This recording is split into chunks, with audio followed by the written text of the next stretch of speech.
Good afternoon. How's it going, everybody? I hope you're doing well. If you're new here, hi, I'm Miles. I do music stuff. And today we're talking about a topic that has come up numerous times over the years in the time that I've been teaching among students. The question of how do I go about starting a band, or how do I go about finding other musicians to jam with? What are the steps that I should take in order to meet new people and potentially facilitate the beginning of a new band? And this is a question that has different answers depending on where you are in life, how old you are, what your situation may be. But today I'm going to try to offer some options that are useful to everyone. So hopefully I can accomplish that. Let's see what we can do. But before we get into all that, if you haven't done it already, be sure to hit that like button and hit that subscribe button. It's free. And it helps the channel grow and be seen by more people. So, small gesture. It's just a couple clicks. Go for it. Go for it.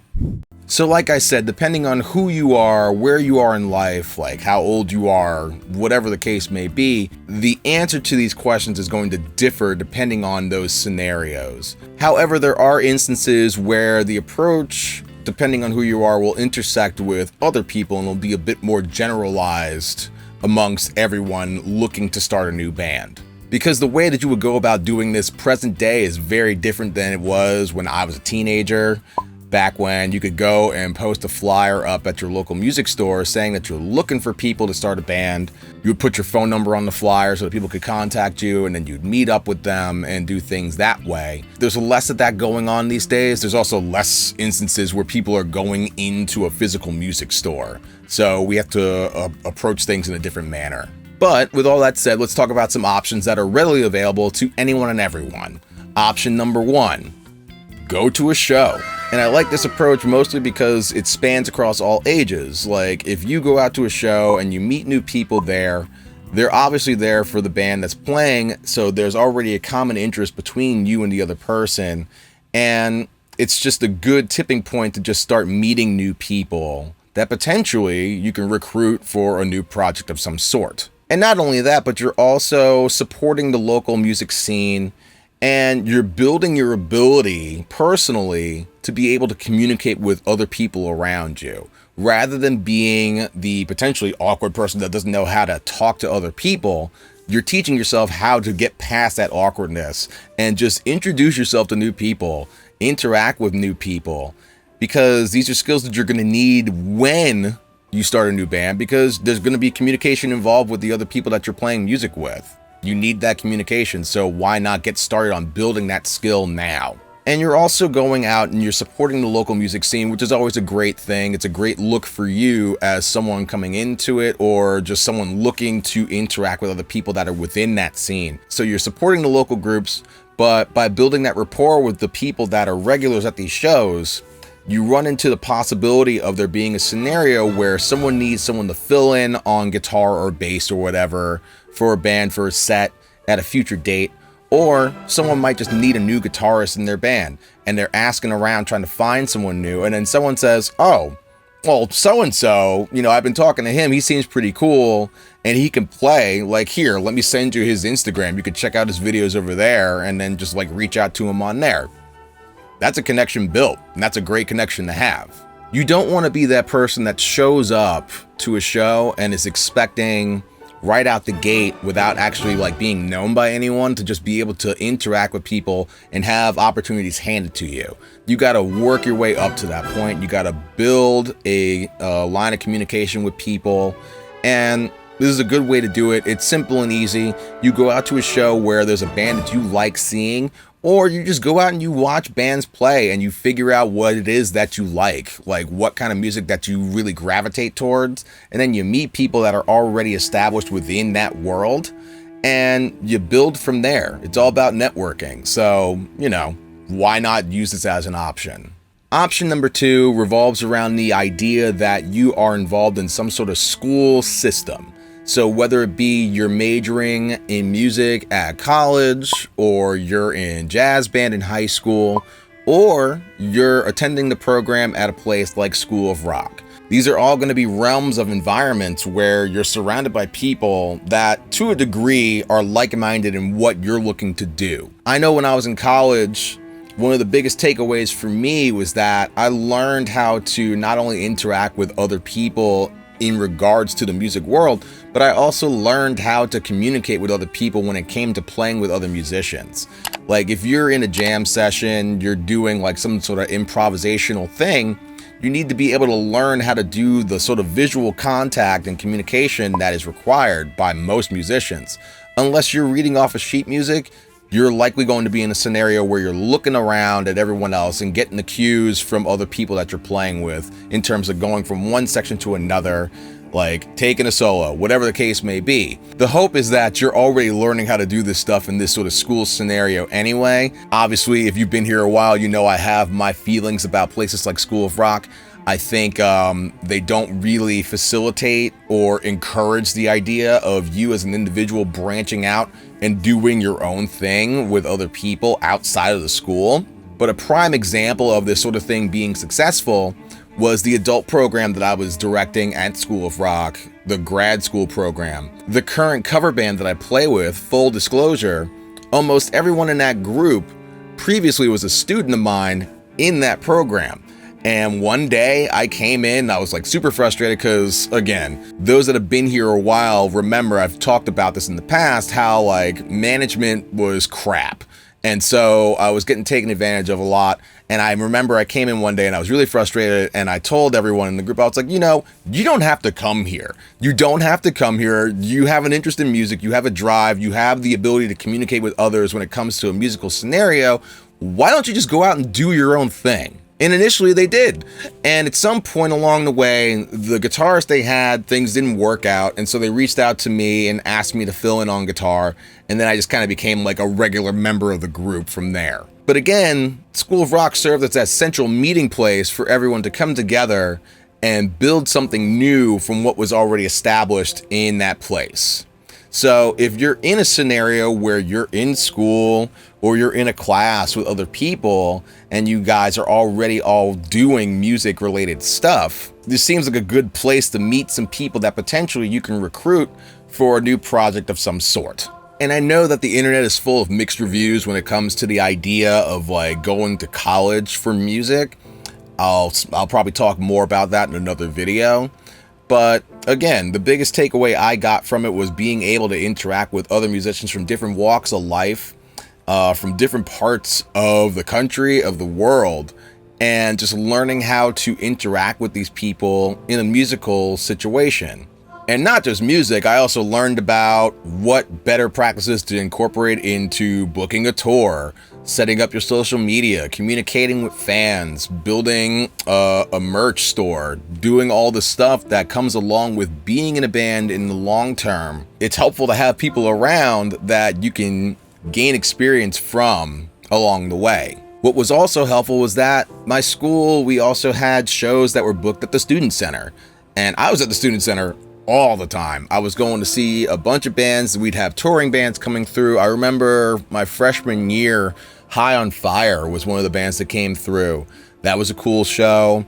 Battles came through at one point, and I just, in that instance, being at the Student Center, skateboarding around, I had the opportunity to talk to the guitarist of Battles and like get a first-hand sort of exposure to their stage setup that was just like littered with pedals. And then the drummer has his one cymbal stand, it's like way up high. And just getting to interact with those guys, it really opened up my eyes to a different approach than I was taking to creating music, presenting music, and just interacting with other musicians in a stage scenario. So while I may have student loans that I still need to pay back and probably will have to pay back for the rest of my life, I had a good time. And I did have some positive experiences and knowledge that I took away from those interactions that I had while I was in school. So if you're in one of those scenarios where you're either a major in college for music, or you're taking a class in high school on music, or you're attending an after-school program for music, it's a great opportunity to really meet these other people that you're working with on a regular basis and potentially build something new from that. This leads us to option number 3, finding bandmates online. Now, this is option 3 because personally, I'm not the biggest fan of it. I have a lot of issues with this approach to meeting new people. Obviously, at this present moment, I'm a bit older than probably most people that are looking to start a band, but I know that in my experiences, minus the time when I was younger and things were a lot more first-person direct interactions with people, a lot more of the interactions that we have are done online. And that approach has its level of issues depending on what avenue you choose to take. Whether it be a website like Craigslist, don't do it. Just don't do Craigslist. Like, unless like you have to. But I mean, does anyone really have to? Or a website like Bandmix, which, while I don't have any personal experience with, I've had students in the past that have used it to meet up with people. And the whole like online to meeting up in real life thing tends to have a bit of a gray area to it, a bit of a troublesome side to it, depending on how old you are, depending on who you are, if you're a female. It's inherently got its own issues attached to it. And so, like, really, the main thing to say across all of them, whether it be Craigslist, Bandmix, or even like Instagram, is really just be careful. Be really mindful about who it is that you're agreeing to meet up with, because until you meet them, you don't really know. With that said, if you do meet people through this way of recruiting bandmates or people for a jam session, the other drawback is that, again, you don't know who this person is until you meet them in person and you guys get into a room and you start trying to make music together. With my old band, at one point, we found a drummer on Craigslist, and it turned out that he was a really cool guy. But the first issue that we ran into was that he was traveling a super long way to get to rehearsals where we were having rehearsal. But he didn't mind making the trip, and so initially we thought, okay, this will be fine. This will all work out. But then, very soon after, it turned out that it was an issue. And he had other endeavors that he was more interested in wanting to pursue.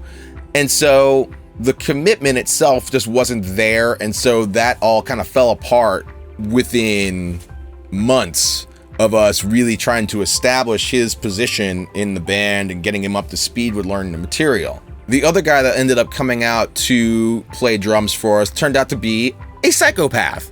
So that was a bit of an issue. Like, he was showing up to gigs doing drugs and disappearing off with people before our set, and then coming in and would just be like really sluggish and not up to par with how he was performing the first time that we all met up. And it just made the entire environment of us as a collective, it made everything awkward. There, somewhere in the world, is an interview that he did after one of our shows with a local radio station. And I hope that interview never sees the light of day, because while I wasn't there for it, I'm pretty sure it was the worst thing that could have happened to anyone in that room when it was going on. This guy also tried to fight me at one point. Not great. Not a great look for a bandmate. So I don't want that for anyone else. And obviously, these are scenarios that can happen whether you have an indirect initial contact with people or it's direct. People change. People progress in different directions as they go through life and different experiences. But I find that in direct instances, when you're interacting with people in front of you, you have a better gauge on who they are as a person in that moment, rather than just what they're presenting to you online. And that's not to say that social media is not an option when it comes to meeting new people to eventually start playing music with, because really, most of the musicians that I know, they use social media as sort of a portfolio of what they're doing, what their abilities are, and allowing other people to see it. Who knows? You might have the opportunity to spring up from somewhere where someone sees your video on Instagram and they say, hey, I need a guitarist for my band. I need a guitarist for this gig. Can you do it? However, what tends to be the going trend with social media these days is that it seems like most people are interested solely in posting on there the 60-second snippets of a cover of a song in order to build up their own personal clout online. They're more interested in getting their numbers up versus like having the potential opportunity show to get into a room with other people and start making noise with them. You also have people that are just faking the stuff they're putting up online. So that's a whole other thing.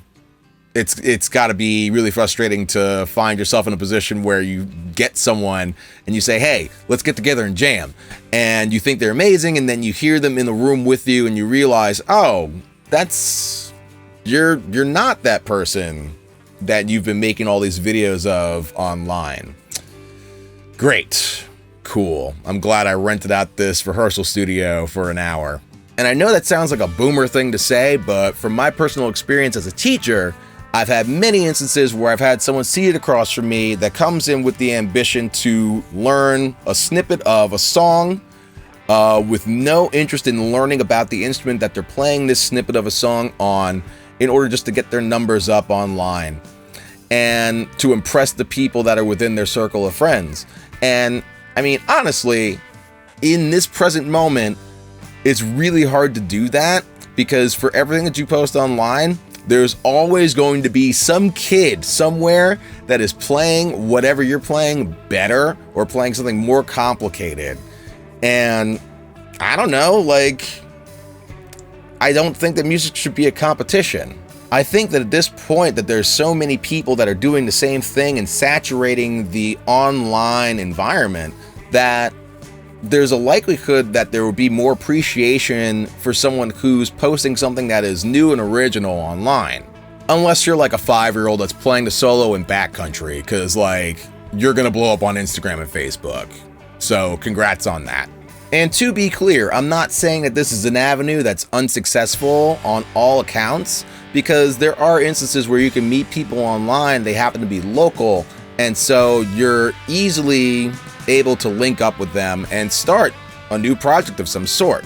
We see countless bands that are already established that are in a position where there's lots of distance between the individual members, and so they're communicating back and forth and sending tracks to each other and building songs in this very indirect capacity. But it can be done. Being committed to the idea that you might have to travel to meet up with people, being committed to the idea of staying in communication with these people in an indirect manner, whether it be texting or on FaceTime calls, Zoom meetings, whatever, and doing things in this manner in order to maintain some sort of communication and eventually achieve some sort of success. We have the technology. I have students that I teach over Zoom. I have projects that I've been working on with people that live in different states, and it's possible to be done that way. You just have to be willing to commit yourself to it. It's going to be a bit more work, but being in a band is work. Regardless, you're basically signing up to be in a relationship with multiple other people. And if you're not in a position where you're ready for a relationship, maybe you shouldn't get in a relationship. But if you have the drive and you're motivated to achieve the goals that you're looking to achieve, there's nothing that's going to stand in your way in terms of achieving those goals. So just stick to it, maintain communication, find the right people, and don't be afraid to want to change things at some point. If something's not working out, don't just ride along with it to not make things awkward. Speak your truth to the people around you. I think most people appreciate honesty over you just trying to play nice and placate people, especially in a band scenario. So those are my suggested options for starting a band in the year 2025. I'm sure there's other avenues that people can take when it comes to trying to link up with musicians and start something new, but these three were the options that popped into my head as the most functional, the most likely scenarios that people would find themselves in terms of meeting new people. But if you have other ideas that you think would be positive suggestions to consider, put them in the comments. I'd love to hear from you, and I'll be in those comments responding to everybody. I hope you found today's video to be interesting and informative, and if you haven't already, be sure to hit that like and subscribe button. It's free. Ain't gonna hurt nobody. Ain't gonna hurt your wallet. What do you think? And if you like what I'm doing here and you want to support further than just liking and subscribing, I'll leave a link down below in the description to my Patreon. You could be one of the patrons that help make these videos possible, and then you can see the perks that are attached to your support over there. But that's all I got for you guys for today. Thank you for your time. Shout out to my patrons. I will see you guys soon. I'll see you in the next video. In the meantime, stay safe, keep playing. Peace.